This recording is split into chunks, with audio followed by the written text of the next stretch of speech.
Salut,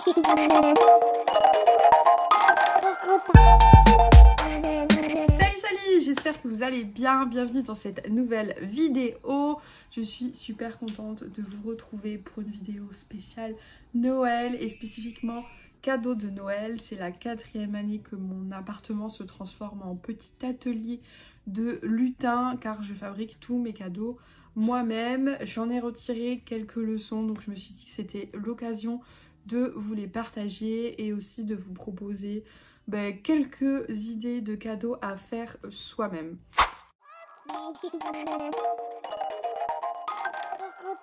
Premier conseil, planifier, prévoyez à l'avance. Vraiment, c'est un conseil tout bête, mais c'est important. Moi, les idées pour mes cadeaux cette année, ça fait déjà plus d'un mois que j'ai commencé à les écrire. Ça veut pas dire que je me suis mise tout de suite, mais au moins ça m'a permis d'y voir clair, de savoir ce que je voulais faire, de me faire mes petits boards Pinterest au fur et à mesure, de trouver de nouvelles idées.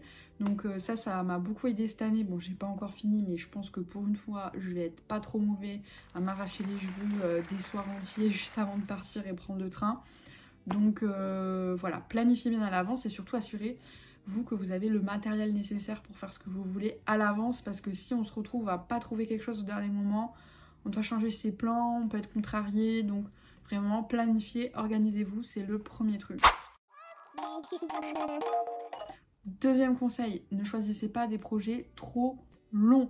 Je dirais qu'il faut choisir des projets entre 2 et 4 heures, à part si vous voulez vous faire kiffer sur 1 ou 2 projets. Par exemple, là, je viens de voir mon frère, je vais lui faire un projet un peu plus important, mais comme c'est mon frère, c'est pas grave s'il l'a pas le 24 décembre, je l'ouvrirai un peu plus tard. Et ça me fait kiffer de faire son truc, donc ça me va très bien. Mais sinon, de façon générale, ne vous lancez pas dans des trucs trop longs, sinon c'est stressant. Donc je vous conseillerais de faire des projets entre 2 et 4 heures et de compenser par les projets les plus courts. Comme ça, vous avez votre petite pile de cadeaux qui augmente rapidement et du coup ça diminue le stress et ça rassure, alors que si vous commencez par le plus long, vous serez peut-être à 1 semaine et vous aurez fait même pas fini un cadeau. Donc voilà mon conseil, faites des projets courts et commencez par les plus courts pour aller vers les plus longs à la fin. Troisième conseil, ce n'est pas grave si plusieurs personnes ont un cadeau qui se ressemble. Je sais qu'à chaque fois je me prends la tête pour avoir des choses bien différentes par personne, pour que chacun se sente unique et tout, mais enfin il y a des gens qui ont des goûts similaires, qui sont susceptibles d'aimer la même chose. En plus au niveau d'exécution, si vous faites plusieurs fois la même chose, à peu près, moi après je fais jamais exactement la même chose parce que ça m'ennuie, mais avec quelques variations près, vous irez plus vite parce que vous savez déjà faire la chose, vous avez déjà appris le tuto. Donc ça reste quand même assez pratique à faire, donc c'est pas grave si vous faites plusieurs fois la même chose. Et enfin, mon 4e conseil, prenez soin de l'emballage et de la mise en valeur de votre cadeau. C'est un cadeau fait main, vous avez pris du temps à le faire, du coup ça serait dommage de l'emballer dans un simple papier cadeau de rouleau à 1 euro. Enfin c'est pas une question du prix, mais c'est plutôt une question de... Vous l'avez fait main, vous n'êtes pas contenté d'aller l'acheter et le passer à la caisse, même si c'est déjà beaucoup de travail, attention. Mais vous avez pris du temps et du cœur et de l'énergie pour cette personne. Donc je trouve qu'il faut que ça se voit dès la pile de cadeaux, que c'est le petit cadeau fait main qui est dans un coin. Du coup, moi je sais que j'aime bien mettre des rubans, des papiers de soie. J'ai acheté des étiquettes exprès chez Sauce Train qui sont vraiment mignonnes, mais vous pouvez aussi les fabriquer vous-même si vous avez le temps ou les capacités de le faire. Donc voilà mon 4e conseil, mettez en valeur votre cadeau fait main et je trouve qu'il faut que ça se voit, que ce soit fait main.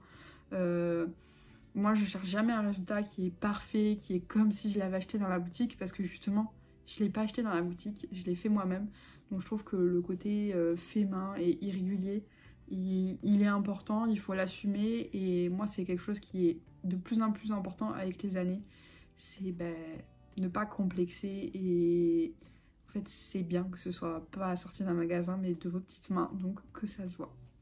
Voilà donc pour mes 4 conseils, on va dire un petit peu généraux avant de rentrer dans les idées.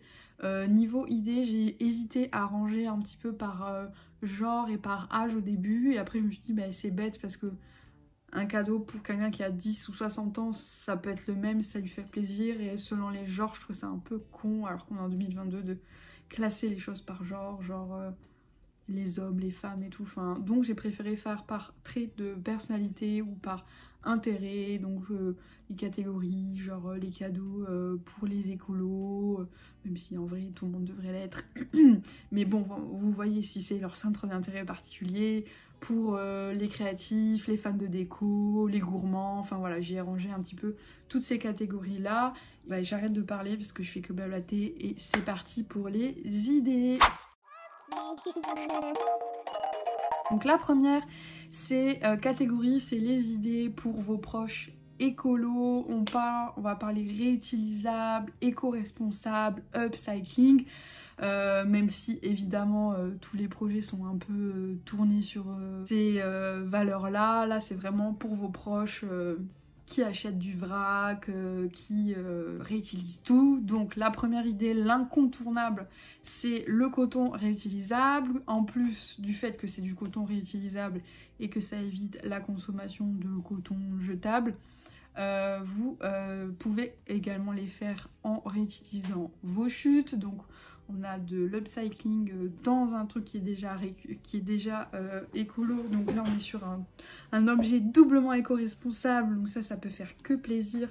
Donc des cotons réutilisables en tissu, mais on peut aussi faire des cotons réutilisables en crochet. Et soit vous utilisez donc une pelote de coton jersey, soit vous pouvez aussi utiliser un vieux t-shirt pour crocheter vous-même ce petit coton réutilisable. Deuxième idée, les sachets de vrac. Ça pareil, vous pouvez utiliser vos chutes de tissu pour les faire, ou bah, tout simplement vous offrez aux gens des petits sacs qu'ils auront au lieu d'utiliser les crafts. Quand ils vont acheter en vrac, ils auront leur petit sachet de vrac ou leur petit sachet à fruits et légumes. Et ça pareil, au niveau du tuto, je vous mettrai des liens parce que ça existe déjà 1000 fois, il n'y aurait pas d'apport à ce que j'en fasse un nouveau.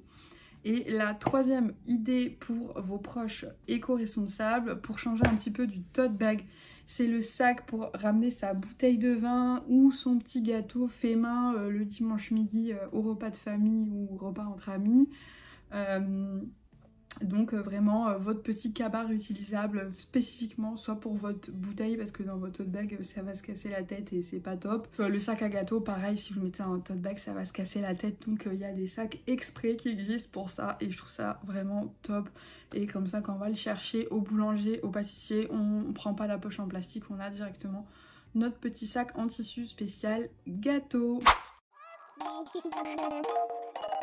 On a tous des proches qui sont frileux, qui ont tout le temps froid, et aussi beaucoup de personnes âgées ont souvent froid, donc je trouve que c'est un bon cadeau qui est super pour toutes les générations. Donc la première chose que je vous propose pour changer un petit peu du bonnet écharpe classique, c'est la cagoule. Je trouve cet objet incroyable, tout simplement parce que les bonnets, souvent, c'est serré et ça étouffe un peu le cuir chevelu. Après, ça gratte et on a trop chaud et c'est gênant. Mais la cagoule, l'avantage, c'est que en fait, on respire plus. Donc ça, je trouve ça génial. Quand on a froid, on la baisse. Je vais la mettre. Bon, je devrais être embauchée par le lobby de la cagoule parce que vraiment, j'adore ça. Donc, vous voyez, ça va pas me serrer la tête et en même temps, ça va me tenir bien chaud. J'ai pas à me trimballer un bonnet plus une écharpe, j'ai tout en un. Et surtout quand j'ai envie d'enlever mon bonnet parce que je rentre en intérieur ou quoi. Enfin, je sais que moi, je n'aime pas trop porter de chapeau en intérieur, ça me stresse. Mais en fait, je la baisse et ça me fait une petite capuche. C'est pas beau la vie, donc moi, les cagoules, j'adore ça. Je vais essayer de faire un tuto cagoule dans le courant du mois de décembre ou courant du mois de janvier. En attendant, et je vais même faire une vidéo spéciale, je pense le guide ultime de vos accessoires d'hiver, où je vous ferai spécifiquement comment faire un bonnet, comment faire les mitaines, des écharpes, tout, parce que je suis fanat d'accessoires comme ça d'hiver, j'aime trop. C'est facile à faire, c'est parfait pour les débutants. Donc restez par là, en janvier ça va arriver. En attendant, je vais vous mettre quelques tutos gratuits et payants et des patrons gratuits et payants que je trouve sympas. Et donc voilà, les cagoules, c'est ma life. Donc pour les frileux, je trouve ça vraiment parfait. Après pour certaines générations, la cagoule c'est vraiment un truc d'enfant, mais bon, moi je m'en fous, j'aime trop la cagoule. Ensuite, deuxième option pour vos amis les plus frileux et vos proches les plus frileux. Désolée, j'ai mon petit carnet que je rouvre. Ce sont les mitaines. Pareil, ça change un petit peu. Alors, je suis fan de mitaines aussi. Tout simplement parce que comme ça, je peux continuer à utiliser mon téléphone. Et souvent, bon, à part s'il fait -10, sincèrement, les gants, je trouve ça trop chaud. J'ai les mains moites et tout. Enfin, j'aime pas. Donc, pour moi, les mitaines, c'est vraiment le top. Donc ça, c'est des petites mitaines. Ça, pareil, ça fera l'objet d'un tuto à un moment donné. Mais en attendant, je vous en mettrai quand même un. Et donc là, j'ai rajouté des petits nœuds. Et voilà, j'aime trop les mitaines, c'est mon kiff. Donc je vais en faire plein d'autres dans plein de couleurs. C'est hyper rapide à faire aussi. Donc ça, c'est cool. C'est vraiment des projets, je trouve, pour les cadeaux qui sont parfaits. On n'y passe pas trop de temps et c'est très cool.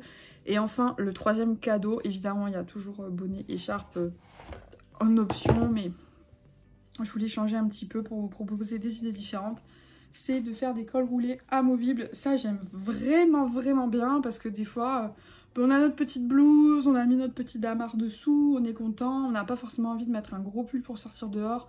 On n'a pas envie de s'encombrer de l'écharpe parce que, il faut le dire, des fois on a des beaux manteaux, des belles vestes, on n'a pas envie de casser la coupe du manteau en la cachant avec une grosse écharpe, mais il faut bien qu'on se couvre le cou.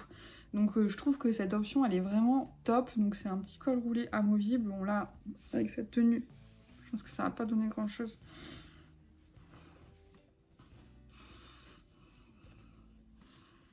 Mais voilà. Franchement il est grave cool. Je l'ai pas mis encore parce qu'il fait pas assez froid à Paris. Mais je trouve très très très cool, très sympa. Le petit col roulé. Voilà pour la catégorie pour nos proches les plus frileux. Une petite catégorie sympa que j'étais enjouée de faire, c'était la catégorie enfants, parce que je n'ai jamais rien créé à destination d'enfants, vu que j'ai pas d'enfants.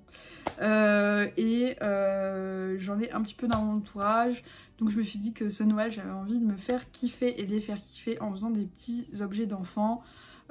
Pourquoi je trouve ça enjoué? Parce qu'ils ont plein de petits trucs d'ours, d'animaux, de petites choses. Donc au niveau créatif, ça me faisait des nouveautés à apprendre. Et même au niveau esthétique, moi j'aime trop, c'est trop mignon.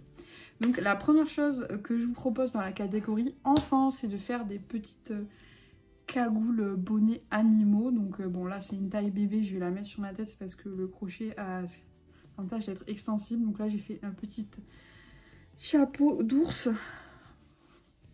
Bon, on voit que c'est trop petit, mais vous voyez, avec un petit nœud. Imaginez ça sur un bébé ou un petit enfant comme ça.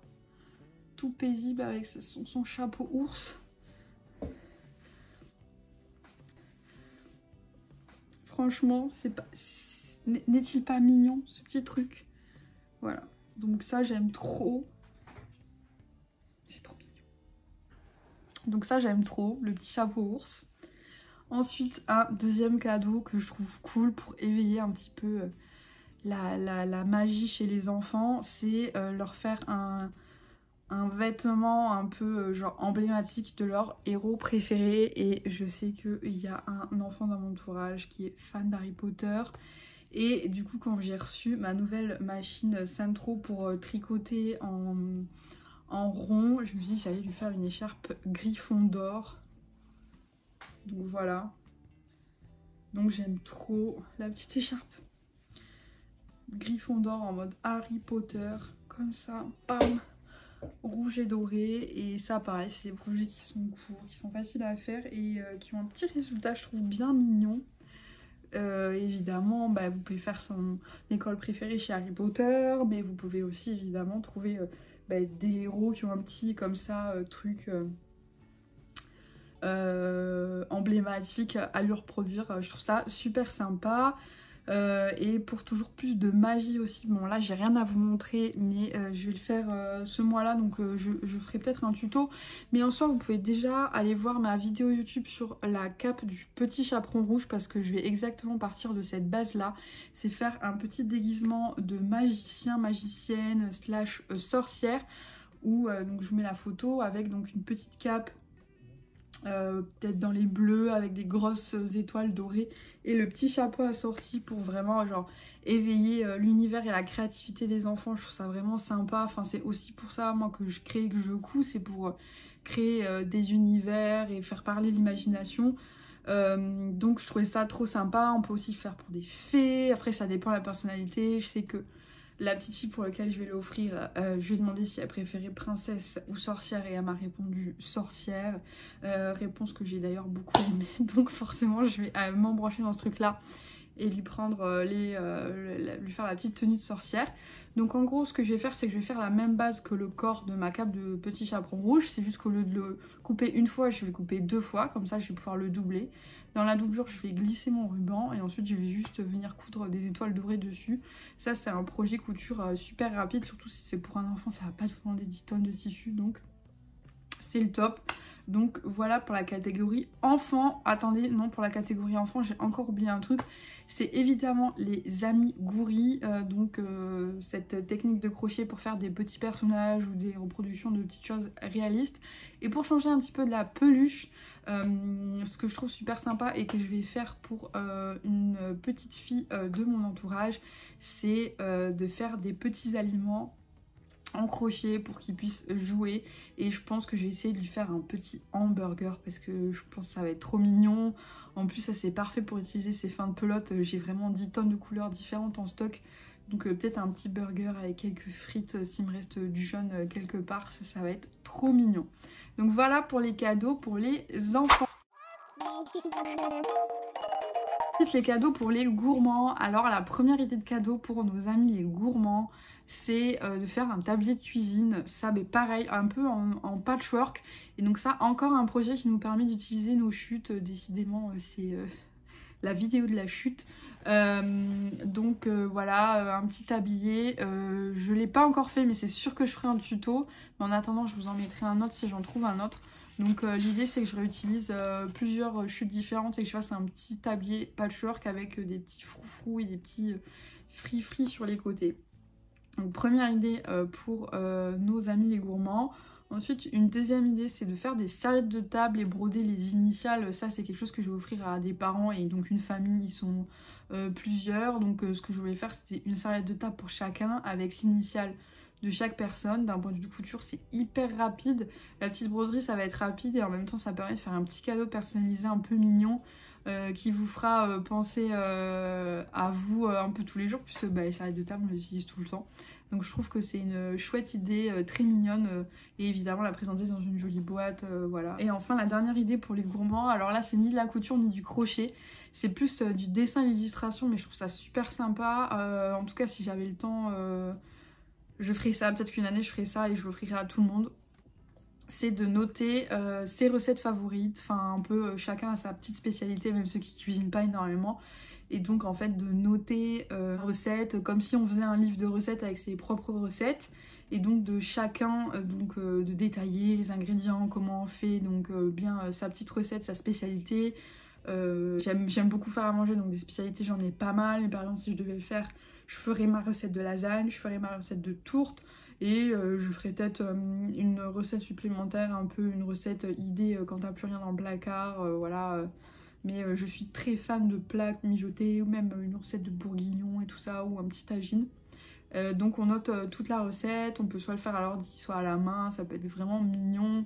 On se crée un petit carnet comme ça, et après venir l'illustrer, donc soit le dessiner à la main, soit aller chercher, si on n'est pas très fort en dessin, des petites illustrations sur internet et faire un petit montage sympa. Donc voilà, et donc soit le faire imprimer, soit tout fabriquer à la main, mais faire son petit livre de recettes pour l'offrir, je trouve ça trop mignon. Et en plus l'année d'après, du coup la personne elle peut refaire pareil, et comme ça on peut créer un énorme livre de recettes de famille, enfin... Je trouve que c'est bien, je trouve que c'est sympa. Et donc voilà pour la catégorie de nos amis les gourmands. Ensuite, si vous avez des proches créatifs comme moi, dans votre entourage, voici ce qui me ferait plaisir. Ce n'est pas du tout un appel du pied, mais si je devais offrir des cadeaux à quelqu'un de créatif et qui est dans tout ce qui est crochet et couture, voici ce que j'offrirais. Alors la première chose qui est hyper facile et c'est le premier projet que j'ai fait, alors là je vais pas faire l'affront de faire un tuto parce que c'est vraiment 2 carrés retournés et fourrés, bah, c'est de faire un truc pour les aiguilles, un pic aiguille. D'ailleurs je vais m'en faire un nouveau parce que celui-ci ça se voit que c'est mon premier projet, mon premier essai à la machine. Mais le fait est que j'utilise tous les jours donc c'est pas un mauvais cadeau. Donc voilà, un pic aiguille et peut-être pour pas faire trop radou, pour pas trop faire radin, un petit paquet d'épingles et d'aiguilles avec. Mais donc voilà le premier idée projet pour les créatifs. Deuxième idée projet do it yourself pour quelqu'un qui est créatif comme vous et qui fait du crochet, c'est un porte-crochet. Moi j'en ai un parce que j'avais acheté un lot entier de chez Drops Design, donc j'en ai un rigide avec une fermeture éclair. Mais je sais qu'il y a aussi des porte-crochets entièrement en tissu qu'on peut coudre soi-même, donc ça c'est vraiment super sympa. Et enfin la troisième idée pour nos amis les créatifs, c'est un couvre-machine pour ne pas qu'elle prenne la poussière. J'en avais fait un une époque, mais niveau déco ça allait plus chez moi, il faudrait que je refasse un. Enfin de toute façon elle n'a pas le temps de prendre la poussière, je l'utilise tout le temps. Mais donc voilà, un couvre-machine, ça je vous ferai pas du tout parce qu'il y en a 10 000. Moi le mien je l'avais fait à partir d'un livre pour comment commencer la couture avec des premiers projets faciles à l'intérieur. Je vous mettrai peut-être la référence si je la retrouve. Et donc voilà pour la catégorie de nos amis les créatifs. Catégorie des fashionistas, ceux qui suivent les trends, ceux qui suivent la tendance, qui ont envie du dernier petit truc fait main à la mode, puisque le fait est que le crochet et les choses fait main sont à la mode et on en voit un peu partout, donc bah, c'est l'avantage de mettre le paquet. Donc la première chose que je vous propose, c'est simple, mais je pense que si c'est présenté sur une petite plaquette en plastique bien sympa, c'est les petits nœuds en mohair comme ça. On en voit partout, y en a qui vendent ça quand même super cher alors que c'est très facile à faire. Là j'en ai qu'un, il faut en faire 2 pour mettre un petit nœud de chaque côté. Moi je sais que j'ai les cheveux courts donc je fais une demi-queue haute et je le mets comme ça en haut. Ça peut être aussi un cadeau qui est bien pour une petite fille éventuellement. Et sinon pour nos amis les fashionistas. Donc voilà les petits nœuds en mohair. Et sur celui-là j'ai un tuto qui est sur mon TikTok Instagram que je vous mettrai en lien pour que vous puissiez le retrouver. Donc vous allez voir c'est super facile. Ensuite pour nos amis les fashionistas, fashionistos, une autre idée bah, c'est les chapeaux un peu extravagants, rigolos, au crochet qu'on verrait pas sur la tête de tout le monde. Alors là j'ai du stock, hein, j'en ai plein. Donc la première chose c'est le gros bonnet chunky multicolore. Bon là avec mon autre truc en patchwork ça commence à faire beaucoup de crochets. Là-dessus vous avez un tuto sur tous mes réseaux sociaux que j'ai fait récemment. C'est super facile à faire, c'est parfait pour les débutants. Vous utilisez vos chutes, enfin bref c'est génial. Donc voilà le petit crochet multicolore et je suis en train de le petit bonnet multicolore et je suis en train de faire l'écharpe assortie, donc je pense que ça va être bien cool. Donc voilà pour une première idée de couvre-chef pour nos amis fashionista.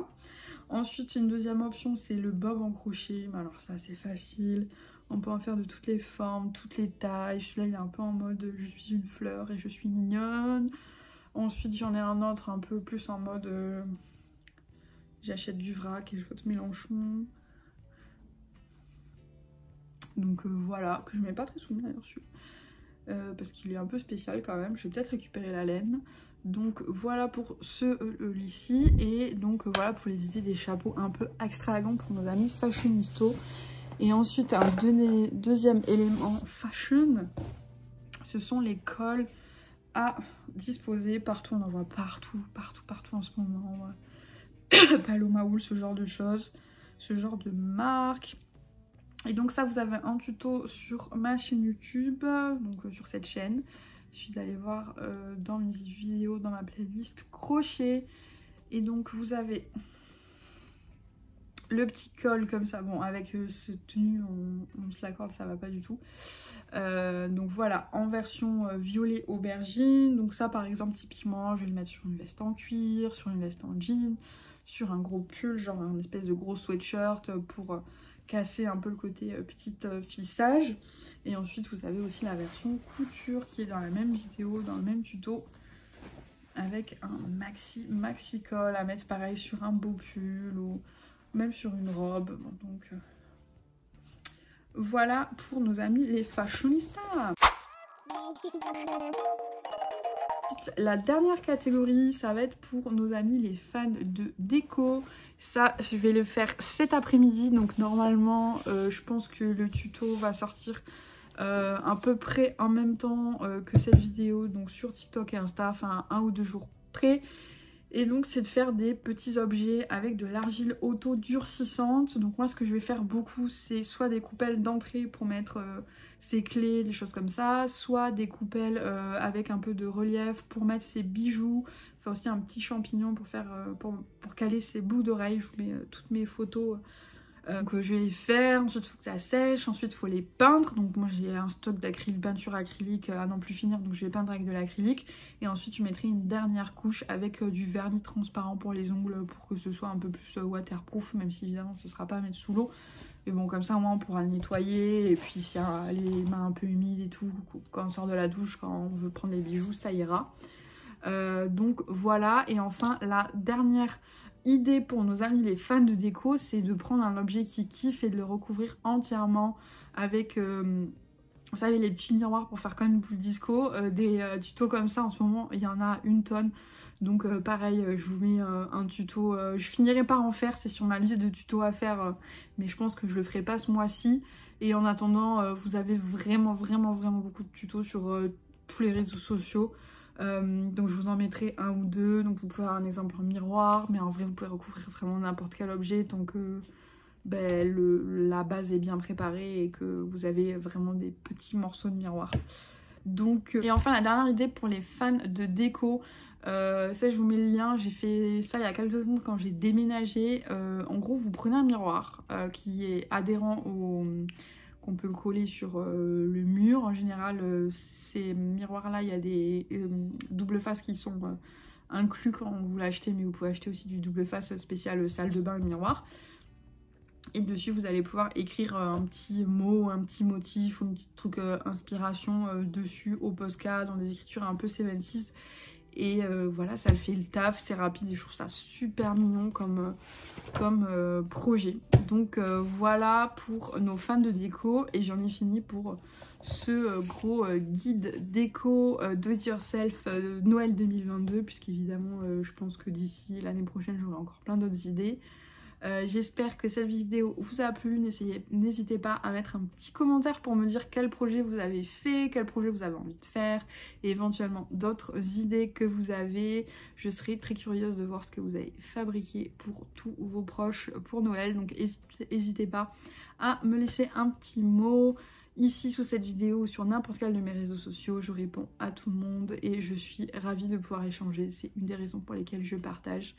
Donc je vous souhaite une bonne journée et je vous dis à très vite. Bye!